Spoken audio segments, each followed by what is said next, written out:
Olá galera do primeiro ano, tudo bem com vocês? Espero que sim, comigo está tudo ótimo. Sejam todos bem-vindos e bem-vindas ao mundo maravilhoso da química. Hoje nós estamos aqui então para fazer a correção de exercícios de modelos atômicos na videoaula da semana passada.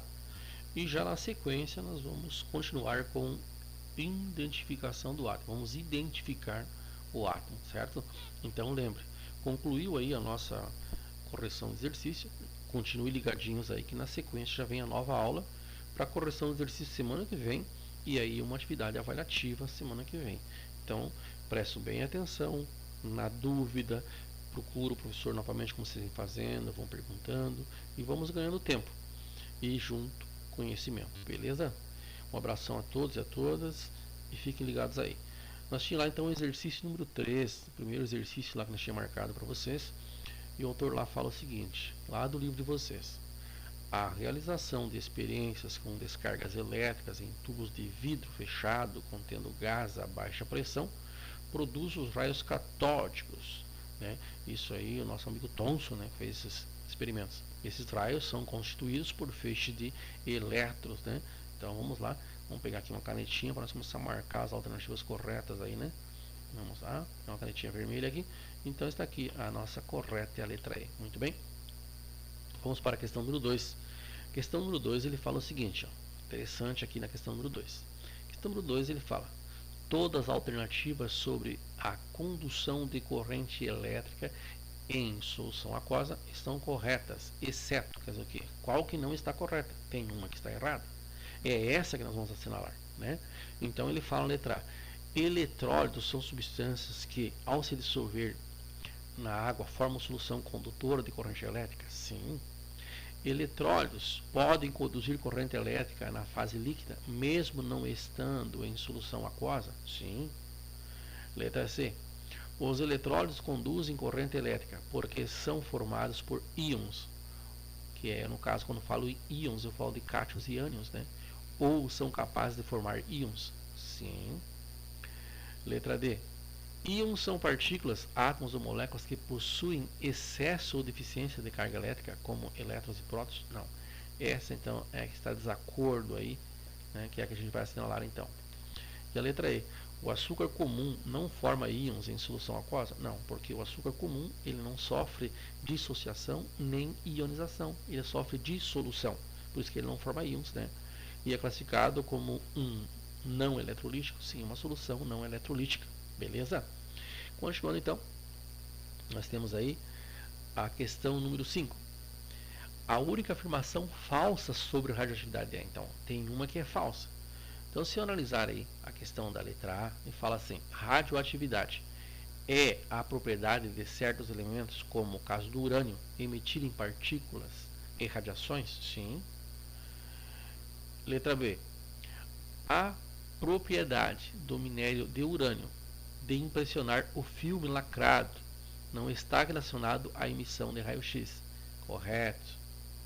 Letra C: as partículas alfa possuem massa, olha que interessante essa, as partículas alfa possuem massa elevada e cargas positivas, enquanto as partículas beta possuem massa desprezível e carga negativa. Vejam só, a única afirmação falsa sobre isso, não chegamos ainda, até agora está tudo ok. Aí vem a letra D: o sulfato duplo de potássio e uranila dihidratado utilizada por Becquerel foi capaz de impressionar uma chapa fotográfica lacrada por ser fluorescente? Não foi capaz. Então essa aqui é a nossa falsa. A única afirmativa falsa sobre a radioatividade é essa aí. Beleza? As outras são ok. A última aí, ó, letra E: as radiações gama são ondas eletromagnéticas que acompanham a emissão de partículas alfa e ou beta? Sim. Então está aí. A questão número 6. Vamos lá. Número 6, o autor fala o seguinte para nós: a figura abaixo representa a separação da radiação proveniente de um material radioativo, né, mineral urânio aí, nos pontos 1, 2 e 3. Aí ele pergunta para a gente assim: 3 corresponde a qual radiação? Corresponde à radiação alfa, né? Então podemos estar aqui assinalando aí a letra A, né? Beleza? Então está aí. Muito bem. Continuando, nós temos agora aqui, estamos falando das partículas alfa, né? Estamos falando aí dos bombardeamentos de Rutherford, que foram com as partículas alfas positivas, né? Para encontrar espaços vazios ou não, voltar ou não, ficar, encontrar negativo, que já estava lá descrita já por Thomson, né? Mas continuando aí, a descoberta da radioatividade pelo francês Henri Becquerel, poucos meses após a descoberta dos raios-x, foi um dos acontecimentos mais importantes no processo que culminou no desenvolvimento da estrutura atômica dos átomos em relação à estrutura atômica dos átomos. Assinale então a alternativa correta. Então, se nós observarmos aí, nós temos a letra A. A eletrosfera do átomo existe uma maior concentração em relação à estrutura atômica dos átomos, assinale a alternativa correta. Na eletrosfera do átomo existe uma maior concentração de massa? Não, uma menor concentração de massa. Na eletrosfera estão os elétrons. A maior concentração de massa do átomo está no núcleo, onde nós temos quem? Prótons e nêutrons, beleza? Letra B. Thomson defendeu uma tese intitulada da dispersão de partículas alfa e beta pela matéria e da estrutura do átomo, em que chega a conclusões que o leva a elaborar um modelo atômico, o átomo nuclear. Não, né? Ele criou lá o pudim de passas, dizendo que os elétrons ficavam incrustados na parte externa. Foi o descobridor do elétron, então, né? Letra C. Em 1932, James Chadwick provou a existência dos nêutrons já prevista por Rutherford. Com isso, o modelo de Rutherford sofreu uma modificação com a inclusão dos nêutrons na eletrosfera do átomo? Não foi assim que ocorreu. Então, fora também. Letra D. As radiações alfa, beta e gama emitidas pelos átomos de urânio apresentam comportamentos exatamente iguais ao atravessar a matéria de um campo elétrico ou no vácuo? Não, né? São comportamentos diferentes, né? Cada um tem a sua função lá. Letra E. A experiência de Rutherford foi de fundamental importância para o desenvolvimento da estrutura dos átomos, sendo somente possível graças à utilização das formas das radiações alfa, beta e gama. Aí sim, aí eu vou lá então e assinalo aí, né? Assinalo aí a letra E, que essa é a correta. Na sequência, nós temos aí então a questão número 8. Associe as afirmativas a seus respectivos responsáveis. A afirmativa 1. O átomo não é indivisível e a matéria possui propriedades elétricas. 1897. Thomson foi o descobridor disso. Então a alternativa correta pode ser a letra B ou a letra E, que começa com Thomson. 1 relaciona com Thomson, certo? A 2. O átomo é uma esfera maciça. 1808. Aí estamos diante de Dalton. Segundo colocado, então, a letra B passa a ser a correta, né? Porque eu começo com Thomson e depois vem Dalton. A letra E também começa com Thomson, porém depois vem Rutherford, né? Daí não fecha. E 3 aí, que é Rutherford, então, o átomo é formado por duas regiões, denominada núcleo e a outra eletrosfera. 1911, beleza? Questão número 9, então. O modelo de átomo conhecido como modelo de Rutherford foi idealizado a partir de experiências realizadas em 1909. Veja que interessante. Várias conclusões foram tiradas a partir dessas, né, experiências, exceto qual delas? Uma delas então está errada, né? Letra A. O átomo apresenta predominantemente espaços vazios? Sim, que no seu experimento, quando ele bombardeou partículas alfas, partículas positivas, ele viu que elas passavam livremente. Não batiam então em outras positivas para voltar, não batia para desviar e nem para ficar incrustada, absorvida pelos elétrons já descoberto por Thomson, né? Então ele percebeu que a maioria delas passava. Por essa razão, está correto. Letra B. O núcleo é a região mais densa do átomo? Sim, porque lá está concentrado a maior massa do átomo. É no núcleo. Letra C. O núcleo atômico apresenta carga elétrica positiva? Sim, porque lá só tem prótons e nêutrons. Nêutrons não possuem cargas e prótons têm carga positiva, que atrai os elétrons que estão na eletrosfera, que é a carga negativa. Letra D. O núcleo é praticamente do tamanho, olha só, o núcleo é praticamente do tamanho do átomo todo? Não, né? Então essa é a incorreta. Letra D, então vamos assinalar lá a letra D, certinho? Então está aí. Continuando, nós temos a questão número 10. E ele fala assim: os diversos modelos para o átomo diferem quanto às suas potencialidades para explicar fenômenos e resultados experimentais.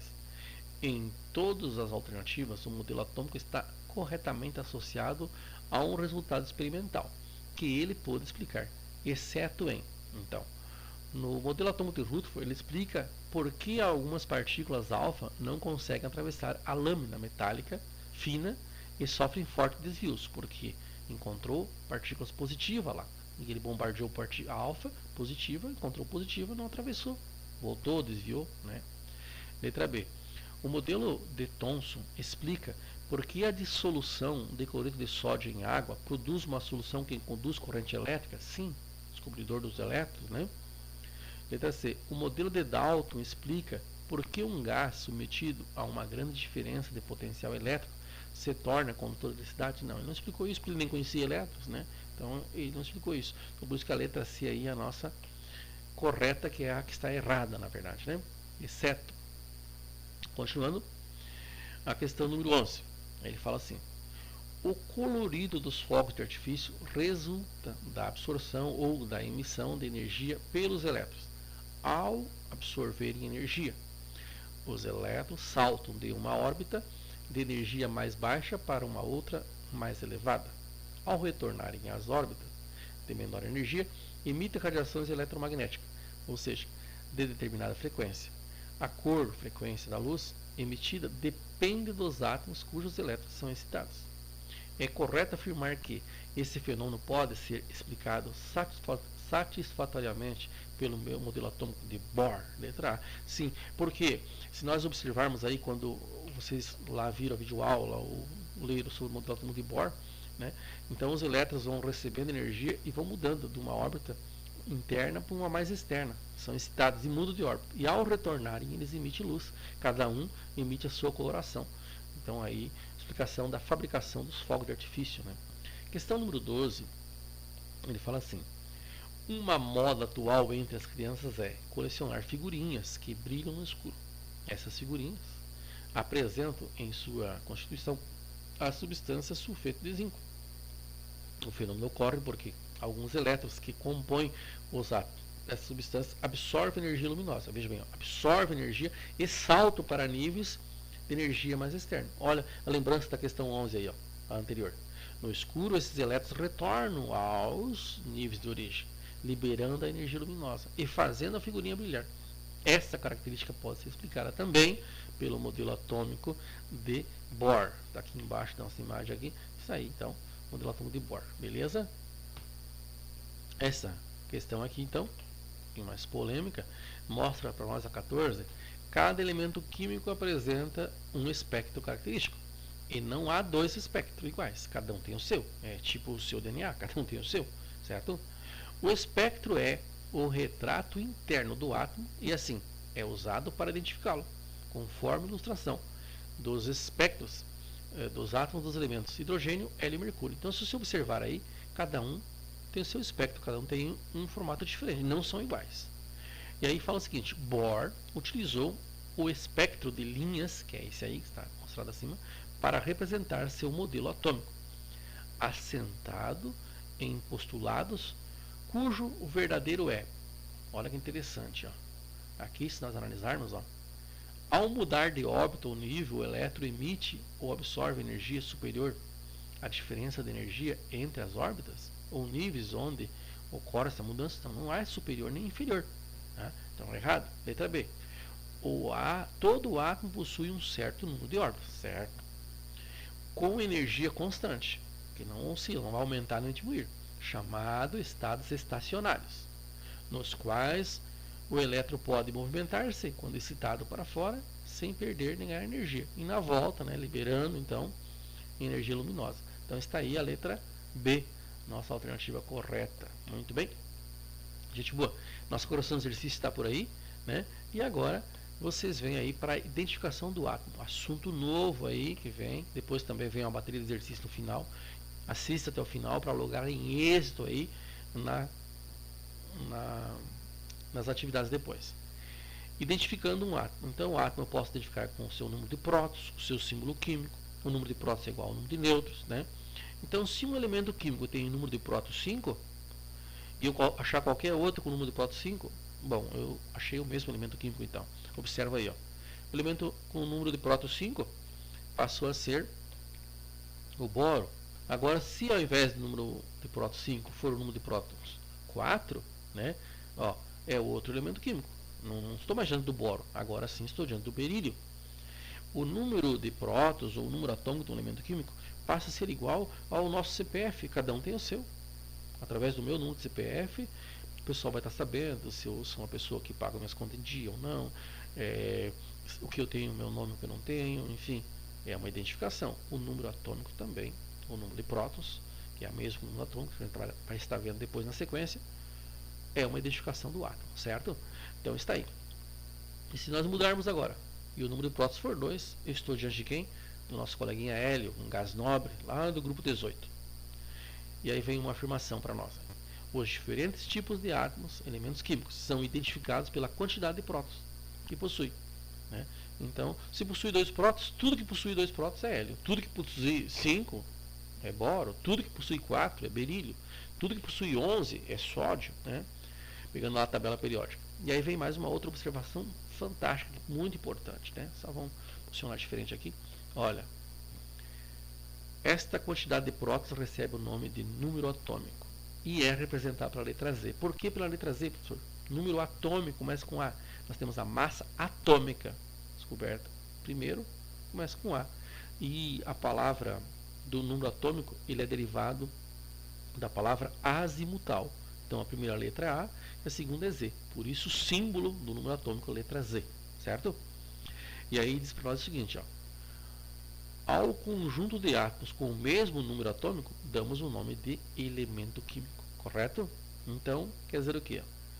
Quando nós temos número atômico igual ao número de prótons, sempre. Se eu tiver o número atômico 6, qual que é o número de prótons? 6. Se eu tiver número de prótons 6, número atômico 6. Esses dois sempre vão ser iguais. Eu costumo dizer aqui que faça chuva, faça sol, faça frio, faça calor, número de prótons e número atômico tem sempre o mesmo valor. Correto? Na sequência aí, então, continuando, número de massa. O número de massa é a soma do número de prótons e o número de nêutrons do átomo, que está concentrado praticamente tudo no núcleo aí, a sua massa. Né? E aqui estão os elétrons, com uma massa pequena, desprezível. Então, por isso que eu nem conto eles. Agora, esses dois aqui, sim, prótons e nêutrons, né? Prótons e nêutrons vão trazer para nós aí a massa atômica. Né? A gente fala assim que a massa atômica passa a ser equivalente a quem? A massa atômica passa a ser equivalente a prótons, ou o número atômico, né? Mais o número de nêutrons. Correto? Tudo bem? Então está aí definido. Na sequência, então, organizamos a nossa formulazinha. Massa pode ser prótons mais nêutrons, ou também massa pode ser quem? Número atômico mais nêutrons, né? Porque prótons e nêutrons, prótons e atômicos é igual, né? Então está aí. Continuando. Se o nosso exemplo temos prótons 4 e número de nêutrons 5, nós sabemos então que a massa do nosso átomo é 9, né? Então está aí, massa atômica 9. Muito bem? Continuando. Na sequência, nós temos aí, representação de um elemento químico. Essa aqui é bem importante a gente estar observando, né? Essa representação. Segundo a IUPAC, que é a química, a União Internacional da Química Pura e Aplicada, né? Então nós indicamos o número atômico, o número de massa. Isso aqui é uma forma genérica. Pode ser atômico aqui, massa lá, pode ser na transversal aqui, na diagonal, enfim. Pode ser os dois embaixo, os dois em cima, enfim. Mas vamos lá. Para identificar então, colocar aqui uma tabela abaixo, para a gente ver aí o número de massa, o número atômico de cada um, o número de prótons, o número de elétrons, as 5 partículas então do átomo aí, que a gente vai estar brincando bastante depois nos exercícios. Ó, então, o número de massa, 12, aqui 56 e lá 35. Tá? Atômico, igual, todos. E elétrons E nêutrons, algumas coisas dá igual, né? Observa. Mas como é que eu acho o número de nêutrons? O número de nêutrons eu uso essa formulazinha aqui, ó. Nêutrons, ó. Nêutrons passa a ser igual a massa menos prótons. Aí eu acho o número de nêutrons, tá bom? Então, se tu olhar aqui, se a massa aqui é 12, 12 menos 6, o número de nêutrons aqui, então, deu 6, certo? Olha, o número de nêutrons aqui deu 30. Por quê? 56 menos 26. Aqui deu 18. 35 menos 17, certo? E o restante vai aparecendo aí. Ô professor, e o número de elétrons é 6, e o número de elétrons é 26, e o número de elétrons é 27. Por uma coincidência, é igual ao número de prótons? Veja, é igual ao número de atômicos? Olha, gente, só é igual ao número de prótons e número atômico quando o átomo for neutro. Vou repetir. O número de elétrons só é igual ao número de prótons e ao número atômico, que o número de prótons e atômico é igual, elétron só é igual quando o átomo é neutro. O que é neutro? Neutro é sem carga. Então, se eu tiver 6 prótons e 6 elétrons, o átomo é neutro. Positivo igual com o negativo. E quando o átomo não é neutro, professor? Aí varia o número de elétrons, é variável. Por quê? Porque ele pode ganhar ou perder. Aí entra o novo conceito que vem agora. O que é um íon? Então, eu tenho o íon cátion e o íon ânion. Então, observa bem, ó, a nossa sequência aí. Se você observar, nossa sequência, nós temos um novo conceito vindo aí, né? Olha só. Os íons, eu tenho elementos químicos que possuem números diferentes de prótons e elétrons. Por quê? Porque eles ou perderam elétrons ou eles ganharam elétrons. Por isso que eles têm número de prótons e elétrons diferentes. Tá? Então, nesse caso aqui, nesse primeiro, o cálcio, ele perdeu 2 elétrons, porque ele é um íon cátion, positivo perde. Tá? Então, ele perdeu 2 elétrons. Se ele perdeu 2 elétrons, significa dizer então que ele é um íon cátion positivo. E o ânion é o negativo, é aquele que recebe elétrons. Nesse caso, olha, íon ânion ganhou 2 elétrons. Então ele é bivalente, aquele também é bivalente, né? Perdeu 2 e esse ganhou 2. Então, se observar aqui, se o cálcio não tivesse perdido elétrons, ele tinha quantos elétrons aqui? Se ele não tivesse perdido 2, também teria 20, porque o número de prótons dele, ó, o número de prótons é 20. Então, qual seria o número de elétrons? O número de elétrons também seria 20, se ele não tivesse perdido. Mas como é que eu sei que ele perdeu? Por causa disso aqui, ó. Olha, o oxigênio, quantos prótons ele tem? Ele tem 8 prótons. Se ele fosse neutro, também teria 8 elétrons. Só que ele ganhou. Como é que eu sei que ele ganhou? Ó, negativo é ânion e ganha. Ganha quanto? O valor que está lá. Ganhou 2. Então o oxigênio tem 10 elétrons. E o cálcio tem quantos elétrons? Esse cálcio aqui é o íon cálcio. Tá? Esse aqui então tem, vamos lá, 18 elétrons. E esse aqui tem 10. E se ele não tivesse esse sinalzinho de mais ou de menos, no caso aqui do íon ânion, eles teriam 8 e o outro em cima 20. Beleza? Continuando então. Vamos lá. Semelhanças atômicas. Nas semelhanças atômicas, nós vamos trabalhar com 3 palavras. A palavra isótopo, a palavra isóboro e a palavra isótono. E depois o isoeletrônico. Eu gostaria de que observasse bem. Essa palavra iso aqui, ó, quer dizer igual. Igual P. Então é igual prótons. Certo? Então, o que é elementos isótopos? Eles têm o mesmo número atômico ou o mesmo número de prótons, porque atômico e prótons é igual, né? Então tá aqui, ó, eles têm igual P, e o P é atômico. Tá? O P é prótons, que representa o mesmo valor do atômico. Então, mesmo número atômico ou o mesmo número de prótons, porém, o número de massa deles é diferente. O número de nêutrons deles é diferente. Observa aqui então um exemplo. Ó. Aqui, deixa eu só mudar aqui a nossa. Coloquei com cores aqui para facilitar. Ó, qual que é o número de massa do cloro? 35. E o número de massa desse cloro? 37. É o mesmo cloro? Não, eles são isótopos entre si. Como é que eu sei que eles são isótopos? Eles têm o mesmo número de prótons, ó, ou número atômico. Então, olha, número de massa, 30 e 37. Diferente. Atômico é igual, tudo verde. Aqui tudo vermelho é igual, né? O número de elétrons é igual só porque ele é neutro.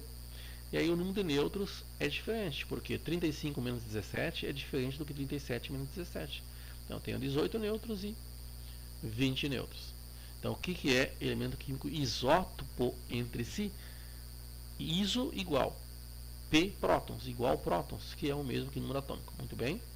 Continuando então, nós temos aí agora os isóbaros. Tem mais um exemplo de isótopo aqui, esse é bem crítico esse aqui. Vamos aproveitar aqui do hidrogênio, né? Olha, esse aqui tem uma questão no livro, depois vocês vão fazer, vocês vão lembrar dessa questão do livro lá.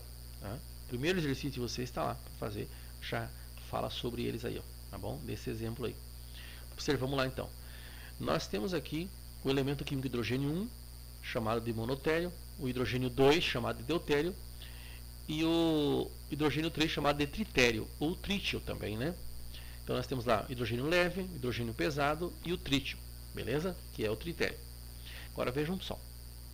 Diante disso, massa deles é diferente. O número atômico é igual, todos têm número atômico 1, todos têm número de próton 1, todos têm o número de elétron 1 também. Por quê? Porque são átomos neutros. Eles não ganharam e nem perderam elétrons. Não é íon cátio nem íon ânion.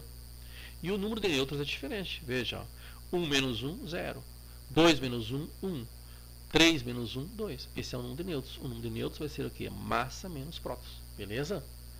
Então, mais exemplos de isótopos aí. E agora, na sequência, nós temos, então, já comentamos antes, os isóbaros. Então, veja bem, a palavrinha iso continua, né? E iso quer dizer o quê? Bom, professor, iso é igual. Igual o quê? O que o A está fazendo aqui? Isóbaro. Perceberam? Igual massa. Elementos químicos com o mesmo número de massa, porém com números atômicos diferentes. Então, eu tenho aqui o cálcio e tenho aqui também o potássio, né? Se vocês observarem aí, ó, o cálcio e o potássio, está amarelinho a massa, porque é igual. Trouxe aqui a tabelinha para vocês. Ó. O que eles têm de igual, de certeza absoluta? O número de massa. Como é que eu acho o número de nêutrons? 40 menos 20, 40 menos 19, né? Ó, os valores diferentes. Ó, o número de elétrons também é diferente. O número de prótons também. Mas o que importa é que o número de massa é igual. Eles são isóbaros. Iso igual a de massa. Igual massa. Muito bem? Vamos lá? E se nós pensarmos então nos isótomos, iso quer dizer o quê? Igual. E aqui eu tenho o N, ó, o N, nêutrons, correto? Tá? Vou trocar um pouquinho a cor da caneta, com esses vermelhos aí. Só trocar aqui para melhorar um pouquinho o nosso entendimento aí. Vamos pegar aqui uma canetinha azul, né? Que ajuda um pouquinho mais, tá? Beleza pura. Ó, então tá aqui, ó, N, beleza? Igual é o quê? Igual é iso, N, igual N, igual nêutrons. Então está aí, ó, igual ao número de nêutrons. Porém, né, com número atômico e número de massa diferente. Vamos ver aí os exemplos. Vamos lá, posicionando em cima da palavrinha exemplo, está aqui, ó, massa diferente, atômico diferente, prótons diferentes, que próton e atômico são iguais, né? Elétrons diferentes. E quem é que está igual? Olha só aqui, ó, está igual o número de nêutrons. Isso são isótonos. E se eles não são isótonos, eles podem ser também isoeletrônicos. Observe comigo. Olha, quem são os nossos isoeletrônicos? São aqueles que têm o mesmo número de elétrons. Ó. Vejam só aqui, ó, o sódio. Qual que é o número de elétrons dele? Ele tem número atômico, olha só que interessante. Ó, o número atômico dele é 11. Só que ele perdeu um elétron. Então ele tem 10 elétrons, certo? Esse aqui tem 8, mas ele ganhou 2, certo? Se ganhou 2, ele tem 10. Esse aqui não ganhou, não perdeu. Tinha 10, continua com 10. Então, o que tem de igual entre esses três? O número de elétrons. Por isso são isoeletrônicos. Olha aí. Todos têm 10 elétrons. Um porque é um íon cátio, perdeu 1. O outro porque é um íon ânion, bivalente, ganhou 2. Tá? E assim vai. E assim segue. Tá? Na sequência, então, vamos exercitar um pouco. Olha. Acompanha aí. Nós temos aqui um exercício para dar uma observadinha. Ó. E aqui fala o seguinte nesse exercício. Ó. Ele fala assim, ó. Ao analisarmos os ânions monovalente, interessante isso aqui, ó, monovalente A 1735 e cátion monovalente 1939. Então o que você tem que pensar? O que é ânion? Ânion é negativo. Ó, ao analisarmos os ânions monovalente, ânion, ó, ânion aqui negativo, monovalente. Então esse será o que aqui? Menos 1, correto? E aí vai analisar quem? Vai analisar o B, que é monovalente também, só que esse B é o que? É um cátion. Então, se ele é um cátion, esse aqui é o que? É mais um. Ninguém falou para mim, mas em função do que está escrito. Então, eu sei que esse aqui, elétrons, ó, ele tem 19. Se ele tem 19, se ele não tivesse esse sinalzinho de mais. Tá? Então, se ele tem... Quanto ele tem agora? Bom, ele tinha 19, mas ele perdeu 1, ficou com 18. Certo? E esse aqui? Quanto esse aqui tinha antes do sinalzinho de menos 1? Tinha 17. Ganhou 1, ficou com 18. O que tem igual o A e o B? O número de elétrons. Então, A e B são o que? Isoeletrônicos. Se eu observar aqui, ó, massa é diferente, ó, número de prótons é diferente, não são isóbaros, não são, né? Então, são isoeletrônicos, correto? Então, observando aí e assinalando, então, a alternativa correta aí. Tranquilo? E agora, revisando bem rapidinho para a gente matar a pau no nosso entendimento. Aí, tá? Olha lá. Acompanha aí. Uma revisãozinha bem rápida. Ó, número atômico, quantidade de prótons, número de massa, a soma das partículas que constitui o átomo, então, que é número atômico, número de nêutrons e número de elétrons. E por que elétron saiu? Olha, elétron saiu exatamente porque sua massa é desprezível, tão pequena que só isso aqui já resolve. Tá? Nem precisa somar o elétron. Representação do átomo. Assim, pode ser representado assim, né? Ou assim, isso é genérico, tudo bem? Nós temos aqui, semelhança atômica. E aqui eu quero parar um pouco. O que tem de interessante aqui? A palavra isótopo tem a letra P. As outras duas não tem. A palavra isóbaro tem a letra A. As outras duas não tem letra A. A palavra isótono tem letra N. As outras duas não tem N. Parece que tudo veio para combinar. Veja bem. Iso tem P, então é P igual. Iso tem A, então é massa igual. Iso tem N, então é nêutrons igual. Então é um jeitinho de você estar diferenciando um do outro aí, beleza? E aí temos então, isoeletrônico é o mesmo número de elétrons. Então está aí. Ó, se observar aqui, quantos elétrons esse aqui tem? 12. Quantos que esse aqui tem? 12. Por que, professor? Perdeu 2, positivo, o cátion perde. E esse? 12. Como assim, professor? Ó, íon ânion ganha 2 nesse caso, a carga é 2, então 12. Então são isoeletrônicos. Tranquilo? Então, revisando o íon, então, o íon ganha, ó, o átomo íon ganha elétrons, é ânion e é negativo. O átomo íon cátion perde elétrons e é positivo. Então tá aqui, cátion positivo e ânion negativo. Quem é negativo ganha e quem é positivo perde. Muito bem? Então está aí. E agora a gente vai fazer o exercício. Conto com vocês, né? Lá na página 167 tem o 1, o 4, o 5 e o 7. Lá na página 171, olha aqui, ó, na página 171, vocês vão fazer o 9, o 10, o 11, o 13, o 14, o 15 e o 16, beleza? E na página 67, esses 4 aí, tá? Boas atividades, não deixe de fazer. Quem faz exercício já sai na frente dos outros, tá bom? Um abração a todos e a todas, muito obrigado e conto com vocês. Não adianta eu me esforçar daqui e tu não fizer a sua parte lá. Beleza, galera? Um abração, tudo de bom para vocês, boa semana e bons trabalhos.